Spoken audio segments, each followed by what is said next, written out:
할렐루야. 우리의 예배 가운데 주님이 큰 영광 받으시는 줄 믿습니다. 여러분들은 열심히 삶을 사시다가 지쳤을 때 또는 힘에 겨울 때 어떻게 해결하십니까? 어떤 사람들은 집에 가서 그냥 아무 생각하지 않고 잠을 푹 자는 또 그런 것도 하죠. 또 어떤 사람들은 책을 혼자 읽으면서 힘을 얻기도 합니다. 그리고 또 어떤 이들은 맛있는 것을 먹으면서 다시 한번 힘을 재충전하기도 합니다. 또 어떤 사람들은 말이 잘 통하는 친구들 만나서 열심히 수다를 떨면서 힘을 얻기도 합니다. 각각 다르게 자기 스스로 리프레시를 하죠. 물론 주님이 우리의 힘과 능력이 되시는 줄 믿습니다. 오늘도 새로운 힘과 능력을 우리에게 부어주는 이 시간이 되기를 소망합니다. 하지만 이 보통 세상 사람들은 많은 사람들이 이 가족이라고 대답을 하더라고요. TV 프로그램에도 보면 이 가족에 관한 프로그램도 굉장히 많이 있는 것을 우리는 알 수가 있습니다. 저도 얼마 되지 않았지만 새로운 가정이 생겼습니다. 새로운 형태의 가정이 생겼습니다. 안정감을 요즘 만끽하고 누리고 있습니다. 아직까지도 성도님들이 저를 이제 새신랑이라고 불러주시니까 잠깐 근황을 한번 얘기해봤습니다. 이 가족은 우리가 위로를 받을 수 있고 또 힘을 받을 수 있는 우리에게 있어서 가장 중요한 공동체입니다. 일반적으로 주위 사람들이 나에 대해서 정말 모함을 하거나 험담을 해도 가족만이 내 편이 되어주기를, 그런 마음들이 우리 마음 가운데는 분명히 있죠. 만약 힘이 되어주는 이 가족들이 나를 이해하지 못한다라고 한다면 오히려 우리 주위 사람들의 이 의견에 힘을 합쳐서 나를 몰아붙인다라고 한다라면 그 순간은 정말 비참한 순간일 것입니다. 혹시 우리 성도님들이 그런 경우를 맞이하게 된다라고 하면 여러분들은 어떻게 반응하시겠습니까? 생각만 해도 굉장히 아찔한 순간입니다. 이런 힘겨운 사건을 오늘 본문의 이 예수님께서도 살아가면서 경험하시게 됩니다. 하지만 아랑곳하지 않고 어느 한 목표를 뚜렷하게 바라보고 또 하나님의 뜻대로 움직이는 믿음의 순간을 보이십니다. 예수님의 모습을 묵상하면서 우리의 롤모델인 이 예수님을 이 마음 가운데 깊이 새기며 우리에게도 은혜가 넘치는 이 시간이 되기를 소망합니다. 이 전장인 요한복음은 이 6장에서는 크게 이 오병이어의 기적과 이 물 위를 걸으시는 기적, 그리고 이 생명의 떡 이야기를 나누는 내용입니다. 하지만 그 끝은 너무나 초라하게 끝이 납니다. 주님께서 오병이어의 참된 표적의 이 참된 의미의 말씀을 이야기하게 되니까 제자들 중에도 이 말은 너무 어렵다, 누가 알아들을 수 있을까 고민하면서 고개를 절로 흔들고 결국에는 이 12제자만 남게 되고 모두가 다 떠나가 버리게 됩니다. 더구나 남은 12 중에 하나는 마귀라고 성경은 우리에게 증거하고 기록하고 있습니다. 만약 베드로가 이 영생의 말씀이 주님께 있사오니 우리가 누구에게 가리올까 이렇게 고백마저 없었다라고 한다라면 이 요한복음 6장은 정말 우리에게 안타까운 결말이라고 해도 과언이 아닐 것입니다. 기적의 능력이 보여지고 어떻게 보면 하나님의 말씀이 선포되어지고 있는 그 순간에 왜 이런 결말이 나오고 있는 걸까요? 사람들의 요구를 맞추어 주지 않아서 하늘의 진리의 말씀을 그대로 선포하시는 예수님께 어떤 문제가 있었던 걸까요? 아닙니다. 그럼에도 불구하고 이 선포하신 예수님 말씀에 문제가 있는 것은 절대 아닙니다. 그럼에도 불구하고 저는 인간적으로 이런 생각을 한번 해본 적이 있었습니다. 혹 주님께서 이 하늘의 진리의 말씀만 말씀하지 말고 지금 눈앞에 보이는 이 인간들의 아픔과 이 현실적인 요구들에 대해서 이 한 발만 좀 물러나서 타협해 주셨으면 이 사람들이 떠나가지 않았을 텐데, 사람들의 인기를 좀 얻었을 텐데, 이렇게 한번 생각해 보았습니다. 하지만 우리가 알게 되는 것은 주님 그렇게 하지 않으시고 떠나가는 사람들도 단 한 사람도 붙잡지 않았습니다. 왜냐하면 진리는 인간적인 요구와 생각 때문에 바뀔 수 있는 것이 아니기 때문입니다. 유동적인 것이 아닌 우리에게 있어서는 절대적인 것이 바로 주님의 진리이기 때문입니다. 이 진리에 대한 이 싸움은 예수님께서 십자가에 죽으실 때까지 그리고 지금까지 이어져 오고 있습니다. 오늘날 이 시대를 살아가는 우리도 이 진리와 인간적인 이 요구 중에 어떤 것을 우선으로 할지 항상 우리가 고민하면서 살아가고 있는 것이 우리의 모습 아니겠습니까? 분명히 하나님의 말씀대로 살아야 하는 것은 누구나 다 알고 있습니다. 하지만 항상 환경과 우리 주위의 그런 문제들을 먼저 바라보고 있을 때가 너무나 많다라는 것입니다. 베드로의 고백처럼 이 영생의 말씀이 이 주님께 있다라는 것을 우리가 정확하게 알고 마음 가운데 새기는 이 시간이 되기를 소망합니다.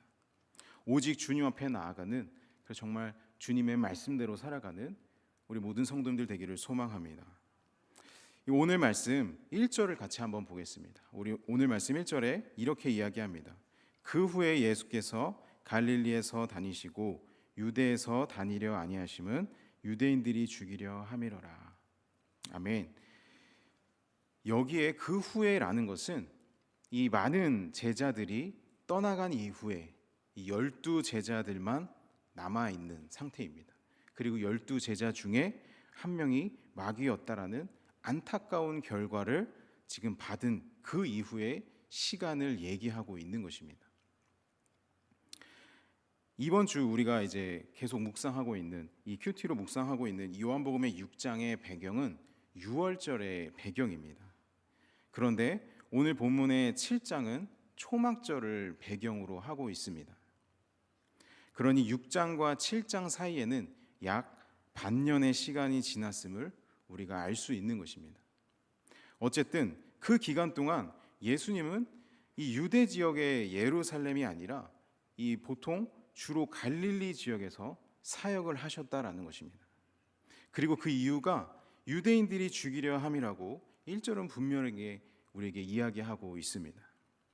그 당시 초막절이 다가왔다라고 하는 것은 이 유대인의 성인 남자라고 한다라면 이 마땅히 예루살렘을 방문해야 합니다.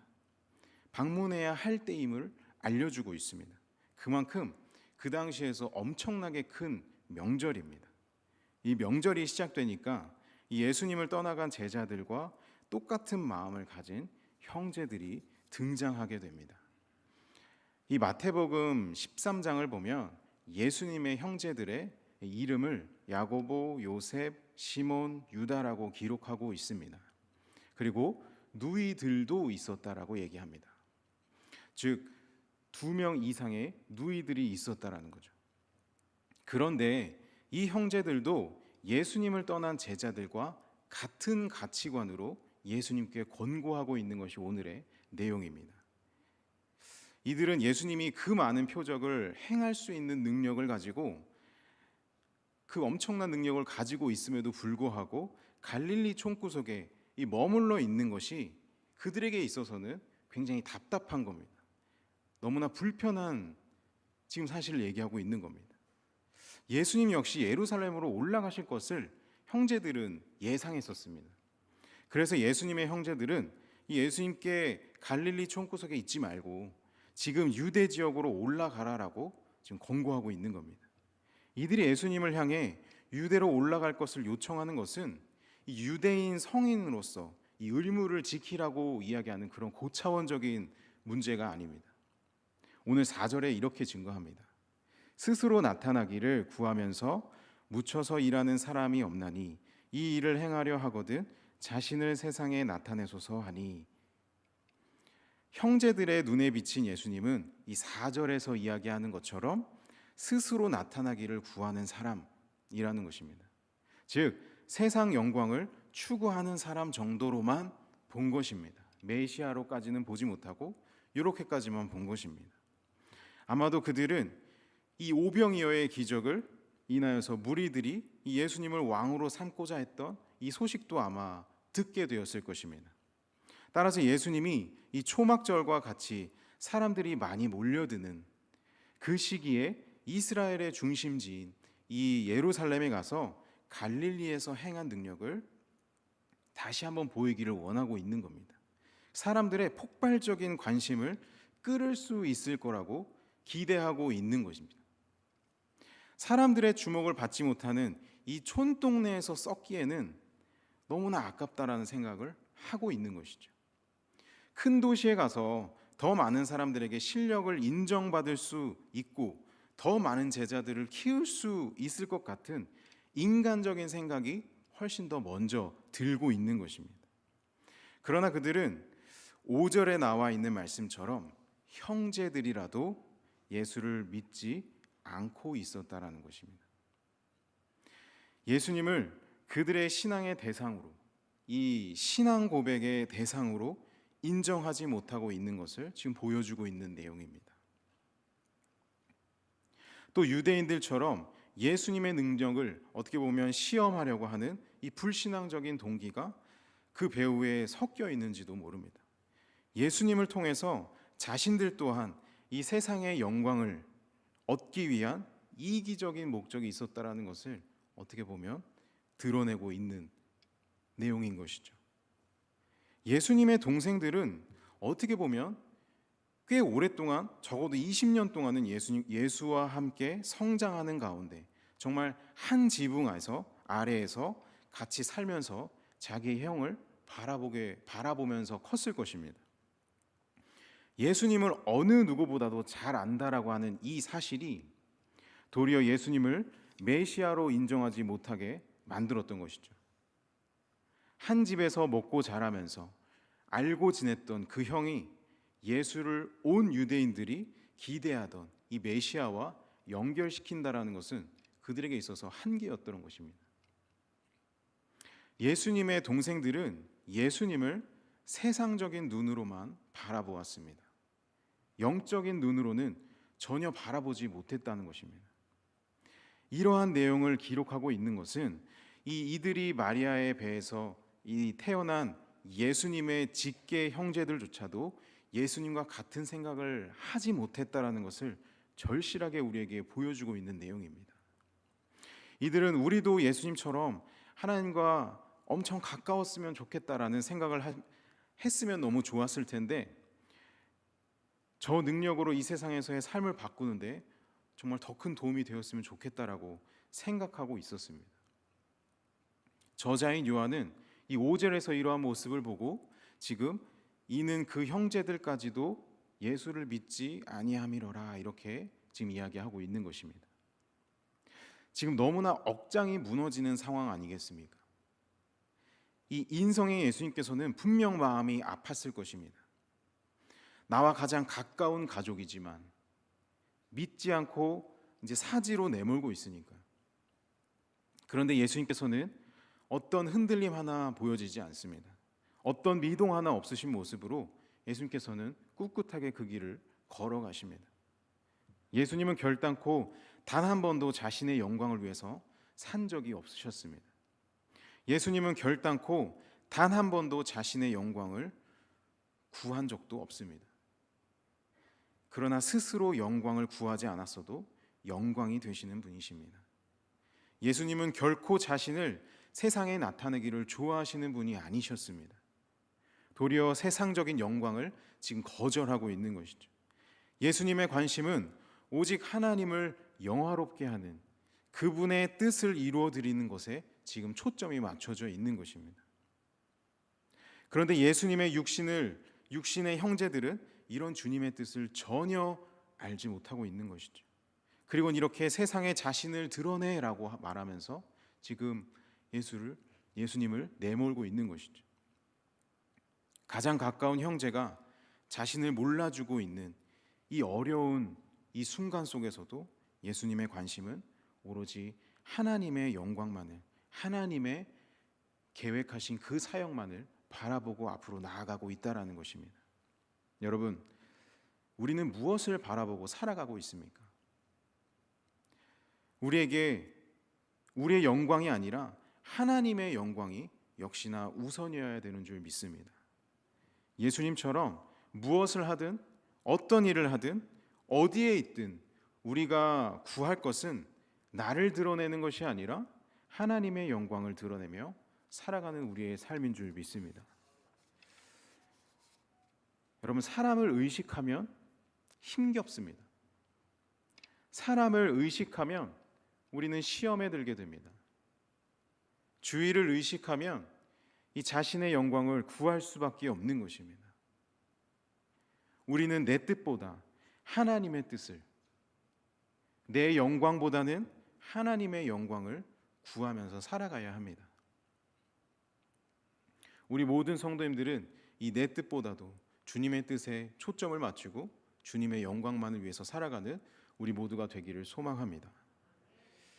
또 우리가 예수님처럼 앞으로 나아가야 할 방향을 잘 알았다고 한다면 또 한 가지 기억해야 할 것이 있습니다. 우리는 하나님의 때를 잘 보아야 한다는 것입니다. 잘 분별할 수 있어야 합니다. 예수님은 사람들이 원하는 관심에 아무런 마음이 없으셨죠. 오히려 하나님의 진리의 말씀만을 선포하셨습니다. 예수님의 사역 중에는 능력과 표적들이 너무나 많았습니다. 차라리 능력이라도 없었으면 관심도 없었을 텐데 능력이 넘치셨습니다. 예수님께서 행하시던 능력, 표적들이 그것이 보통이 아니었습니다. 물로 포도주를 만드시고 왕의 신하의 아들들을 살리시고 38년 된 병자를 누가 일으킬 수 있겠습니까? 오직 주님밖에 없습니다.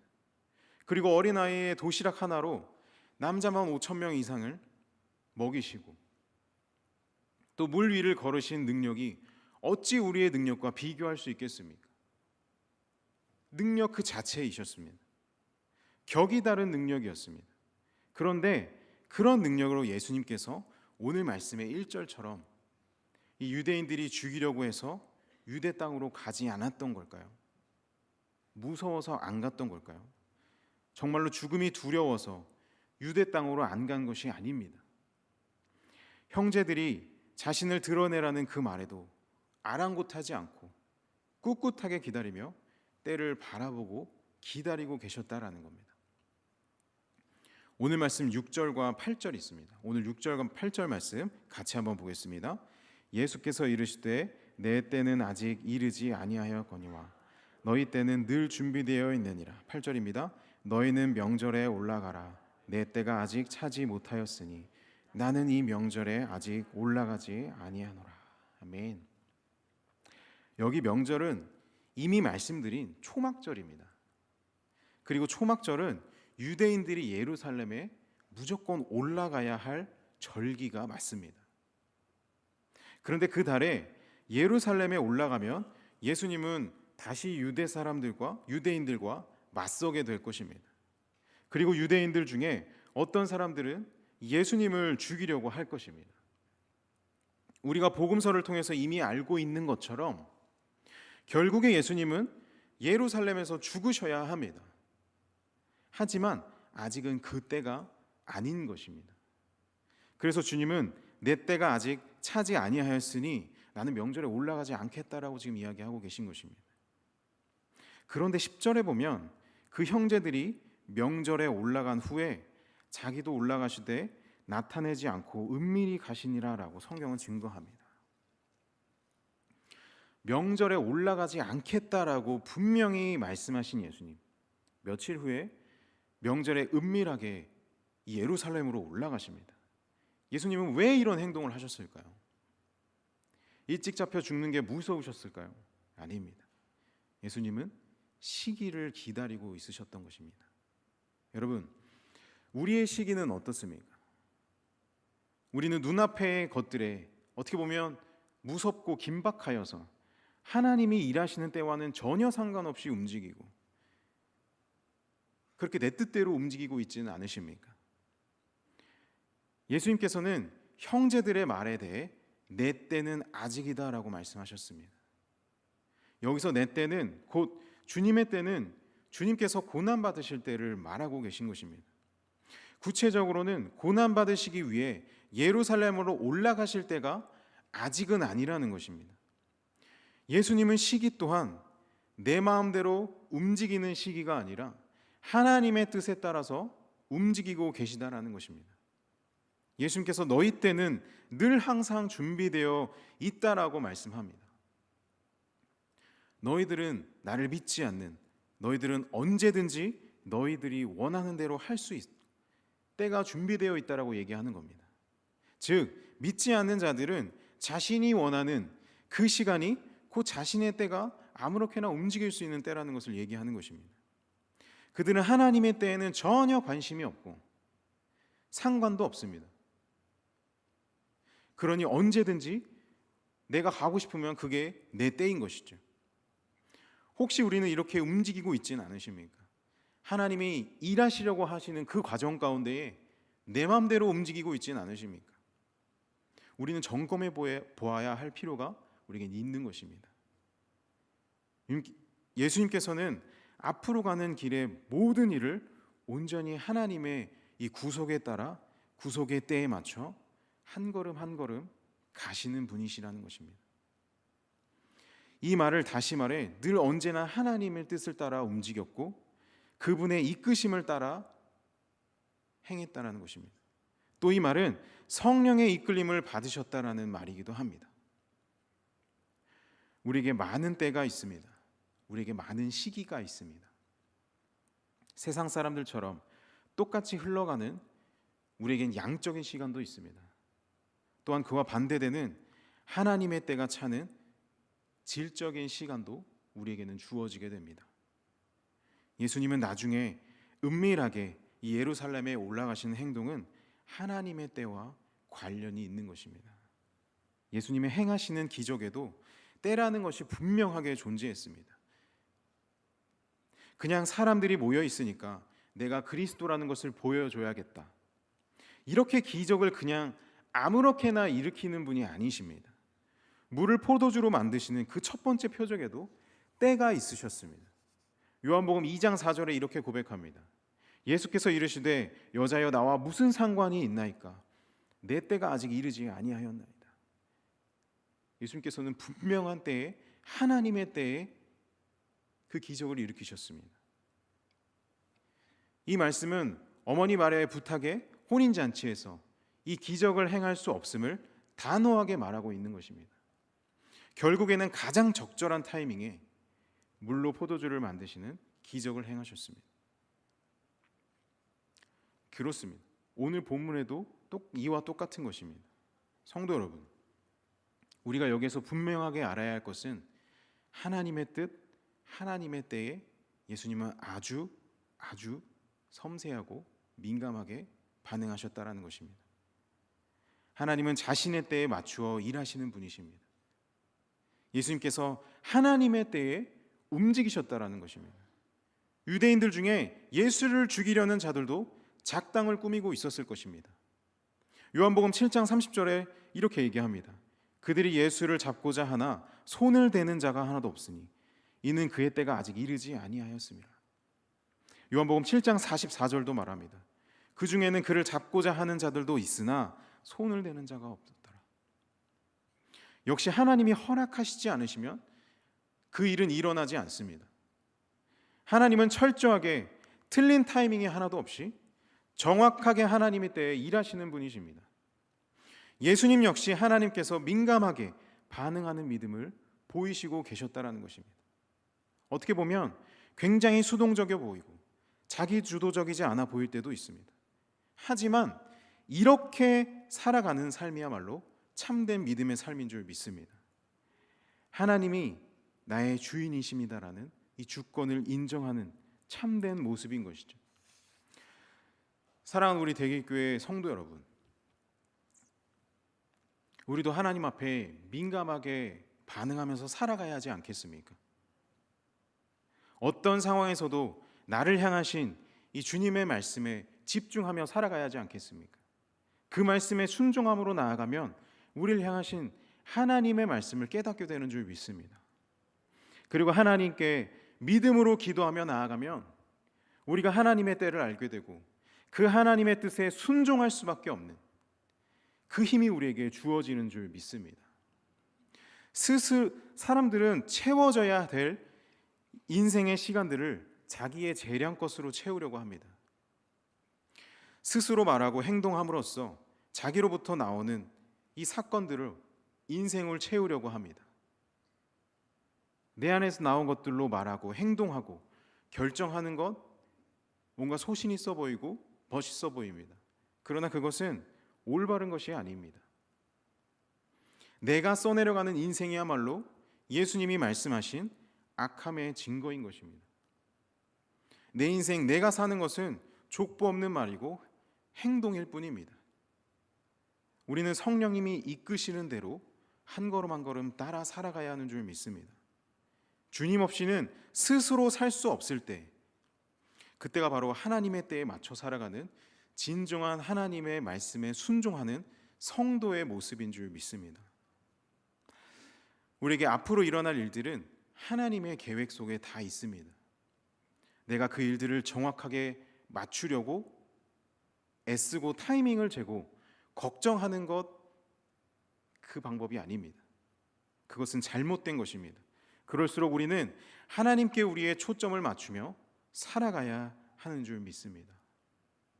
이번 남은 한 주간도 이 하나님의 때에 우리가 민감하게 반응하고 하나님의 이 놀라운 역사가, 하나님의 함께 하심의 경험이 우리의 삶 가운데 충만하게 일어나는 이번 한 주가 되기를 축복합니다. 기도하겠습니다. 사랑의 주님, 오늘도 우리에게 말씀하여 주시니 감사를 드립니다. 주님, 우리가 살아가면서 하나님의 영광만을 위해 살지 못하고 자기 자신을 드러내며 주의 영광을 가리며 살았던 우리의 모습을 내려놓습니다. 주님, 우리를 불쌍히 여겨 주시옵소서. 또 하나님의 때를 알지 못하고 이 무뎌진 칼처럼 그저 내가 움직이고 싶을 때 움직였던, 행동했던 우리를 용서하여 주시옵소서. 이제는 예수님께서 믿음으로 먼저 보이시고 걸어가신 그 걸음을 주님, 우리도 걷게 하여 주시옵소서.